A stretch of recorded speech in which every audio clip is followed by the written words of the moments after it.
Bien-aimés dans le Seigneur, je suis dans la joie tous les jours quand je me retrouve avec vous pour quelques minutes parce que nous parlons toujours de notre Seigneur Jésus-Christ. C'est la bonne nouvelle. Sans la parole de Dieu, nous sommes rien. Il faut toujours demeurer dans sa présence tous les jours. Que ces livres ne s'éloignent pas de votre bouche, mais médite-la jour et nuit parce qu'il y a la lumière, il y a tout dans la parole de Dieu. Notre petit thème, souffrons pour l'évangile. Nous lisons la parole de Dieu de Timothée en le verset 8. Je lis au nom de Jésus.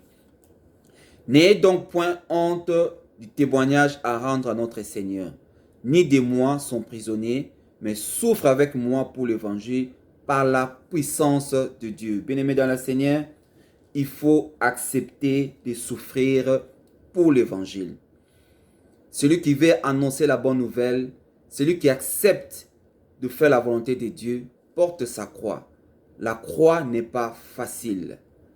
Tout au long de ton chemin que tu vas parcourir dans ce monde, tu vas traverser des moments difficiles, la trahison, le poison, l'emprisonnement, mais garde toujours la foi. Il faut garder toujours la foi. Si nous lisons dans le livre de 2 Timothée, toujours chapitre 2, le verset 3 à 4, on nous dit « Souffre avec moi comme un beau soldat de Jésus-Christ. » Il n'est pas le soldat qui s'embarrasse des affaires de la vie s'il veut plaire à celui qui l'a enrôlé. Comme nos militaires vaillants du monde entier, je parle pour tous les militaires qui servent sous les drapeaux. Ils sont là pour sécuriser leur territoire. Que le Seigneur vous bénisse pour le travail que vous faites. Mais savoir que être un soldat du Christ accepte aussi de souffrir pour Jésus-Christ. Accepte tout ce que les gens vont dire de toi. Mais tu sais que il y a quelque chose qui t'attend. Ce qui t'attend là, nous lisons ça dans la parole de Dieu. 2 Timothée, chapitre 4, le verset 7 à 8. Je lis au nom de Jésus. J'ai combattu les bons combats. J'ai achevé la course. J'ai gardé la foi. Bien-aimé, garde la foi. Il faut garder la foi parce que, au verset 8, désormais la couronne de justice m'est réservée. Le Seigneur, le juste juge, me donnera dans ce jour-là, et non seulement à moi, mais encore à tous ceux qui auront aimé son événement. C'est merveilleux, bien-aimé. Il y a une couronne de gloire qui nous attend. Pourquoi tu fermes ta bouche, tu ne veux pas parler de Jésus? Parle du Seigneur.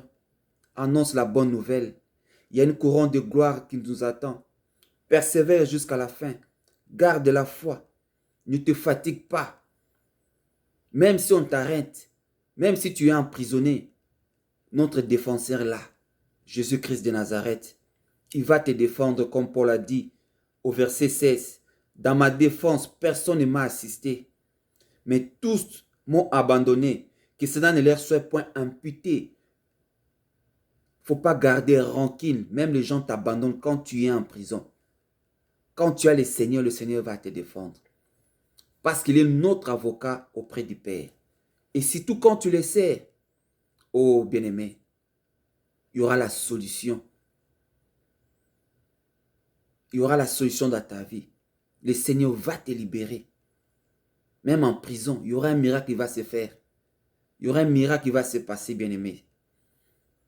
Mais le Seigneur me délivrera de toute œuvre mauvaise. Ça, c'est le verset 18. Et il me sauvera pour me faire entrer dans son royaume. C'est céleste. À lui soit la gloire au siècle des siècles. Bien-aimé, même si tu es en prison, Dieu va te délivrer.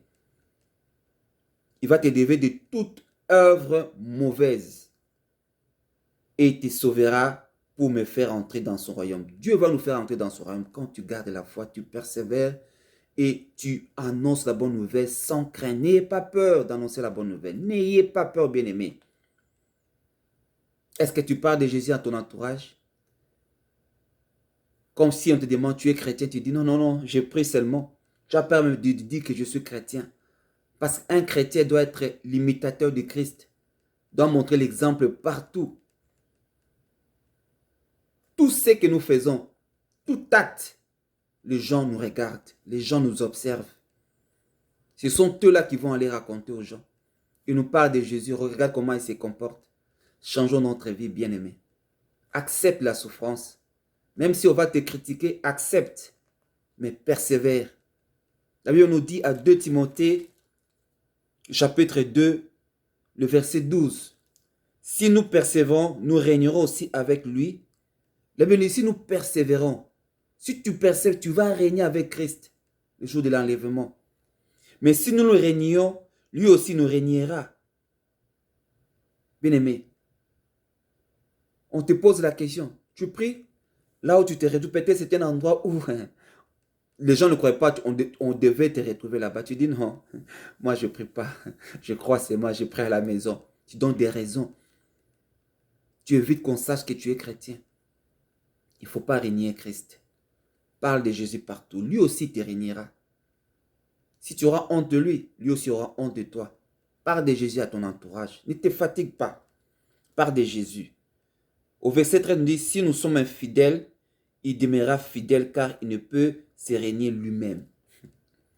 Même si tu es infidèle, Dieu ne restera pas infidèle. Il restera toujours fidèle parce qu'il est notre premier amour. Il nous donne le temps de le servir. Bien-aimé, pense à l'éternité. Pense à l'éternité après ta mort. Où iras-tu? Où irons-nous après la mort? Pense à l'éternité. Je vous dis que le Seigneur vraiment, je vous dis une vérité, pensons à l'éternité. Il y a le ciel à gagner et il y a l'enfer à éviter.